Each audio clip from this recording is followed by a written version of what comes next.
ಈಗ ಒಂದು ಕಡೆ ಕಮಿಷನರ್ ಹೇಳ್ತಾರೆ ಅಲ್ಲಿ ಯಾವುದೇ ದಾಖಲೆಗಳಿಲ್ಲ ಅಂತೇಳಿ, ಟ್ರೆಜರಿಲಿ ನೋಡಬೇಕು ಅಂತಾರೆ. ಸೊ ಈ ವಿಚಾರವಾಗಿ ಏನಾದರೂ ಸರ್ ಅವರು ಹೇಳಿದ್ದೇನೆ ಹೇಳಿದ್ರೆ ಮೈಸೂರು ಮಹಾನಗರ ಪಾಲಿಕೆಯ ದಾಖಲೆಗಳಲ್ಲಿ ಇದುವರೆಗೂ ಕಂಡು ಬಂದಿಲ್ಲ.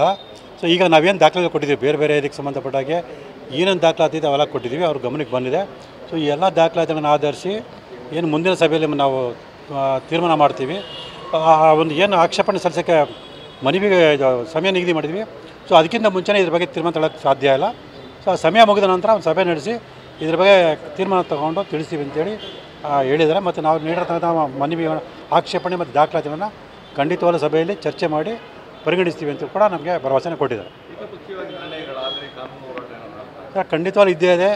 ಅಧಿಕಾರಿಗಳು ತಮ್ಮ ಅಧಿಕಾರ ವ್ಯಾಪ್ತಿಯನ್ನು ಮೀರಿ ನಮ್ಮ ಮನವಿಯನ್ನು ದಾಖಲಾತಿಯನ್ನು ಪರಿಗಣಿಸದೆ ಏಕಪಕ್ಷೀಯವಾಗಿ ನಡ್ಕೊಂಡ್ರೆ ಅನಿವಾರ್ಯವಾಗಿ ನಾನು ನ್ಯಾಯಾಲಯಕ್ಕೆ ಹೋಗೋದಂತೂ ಖಚಿತ.